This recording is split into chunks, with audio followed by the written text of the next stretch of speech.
हाय दोस्तों, कैसे हैं आप। स्वागत है आप सभी का हमारे यूट्यूब चैनल में। हमारे कुछ स्टूडेंट ने जानना चाहा है कि सर पैट के फॉर्म निकले हुए हैं, पीईटी पैट, जी हाँ, प्री एग्ज़ाम टेस्ट यूपी के फॉर्म निकले हुए हैं, ये क्या है, इसका क्या लाभ होगा, हमें किस तरीके से इसको क्लियर करना है। तो इसके बारे में मैं आपको बताना चाहूँगा कि पैट का मतलब होता है pre exam test, pre examination test भी इसको बोलते हैं।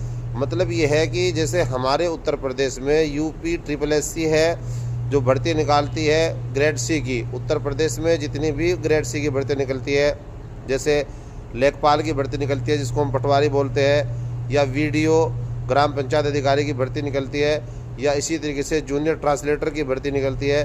तो इन सभी की भर्तियों के लिए ये एक स्कोर कार्ड होता है, वैलिडिटी कार्ड होता है।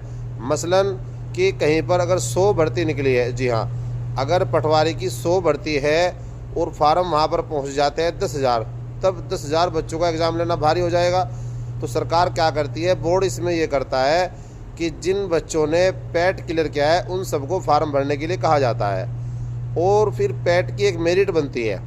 जैसे अगर 100 बच्चों की भर्ती है, 100 स्टूडेंट की भर्ती है यहाँ पे, यानी कि 100 पटवारी अगर हमको रखने होते हैं लेखपाल, 100 लेखपाल रखने के लिए फार्म आए हुए हैं लगभग मान के चलिए 1 लाख बच्चों के। तो हमें क्या करेंगे, ऊपर से हम उसमें से मेरिट के आधार पे 10,000 बच्चों का सिलेक्शन कर लेंगे। अब जो एग्ज़ाम होगा तो 10,000 बच्चों का होगा, वो जो 90,000 बच्चे हैं उनका एग्ज़ाम लेने से बच जाएंगे। उससे ये लाभ होगा कि रिजल्ट भी जल्दी आ जाएगा और सिंसियर बच्चों का हमें पता लग जाएगा।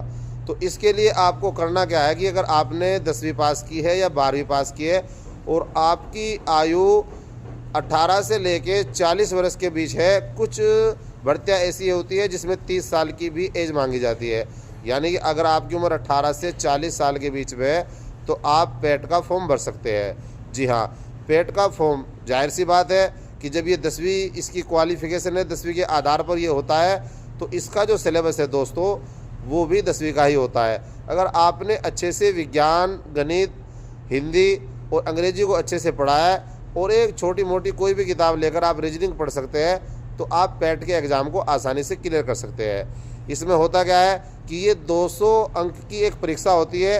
अगर आप ओबीसी से बिलोंग करते हैं और आपके मार्क्स 60 से ऊपर आते हैं, 62, 63 या 65 मार्क्स भी आते हैं, तो आप इसको क्वालिफाई कर जाते हैं। और जनरल में भी लगभग मेरिट इतनी ही लगती है, 65 के आसपास। मगर बात है कि आप अच्छे अंक लेकर आइए भाई। जिस किसी भी फार्म को आप भरेंगे सरकारी नौकरी का, तो वहाँ पर भी एक एग्ज़ाम होगा, तो जाहिर सी बात है कि यहाँ की तैयारी वहाँ भी काम आएगी। तो अच्छे से तैयारी कीजिए और पैट के एग्ज़ाम को क्लियर कीजिए। लगभग जुलाई के आसपास इसका एग्ज़ाम होगा और फॉर्म आए हुए हैं। सिलेबस की बात करूँ तो 10वीं तक के आपको सभी सब्जेक्ट पढ़ने पड़ेंगे और साथ में थोड़ी सी आपको इसके लिए रीजनिंग भी लगानी होगी। जी हाँ दोस्तों, पैट का एग्ज़ाम क्वालिफाई कीजिए, अच्छे नंबर लाइए, फिर जैसे ही लेखपाल की लगभग 6,000 भर्ती आने वाली है उस फार्म को भरिए। उसमें फिर एक आपका मेरिट के आधार पर एक सिलेक्शन होगा मुख्य परीक्षा के लिए। फिर आप मुख्य परीक्षा देंगे, फाइनली आप लेखपाल या वीडियो, यानी जिसको हम ग्राम पंचायत अधिकारी या ग्राम विकास अधिकारी बोलते हैं, जिसके अंडर में 5-7 प्रधान काम करते हैं। ये प्रधान बनने के लिए गाँव में बहुत मेहनत करनी पड़ती है, 5 साल तक लगभग जनता की से वादे करने पड़ते हैं, जब जाके आपको जनता 5 साल के लिए चुनती है।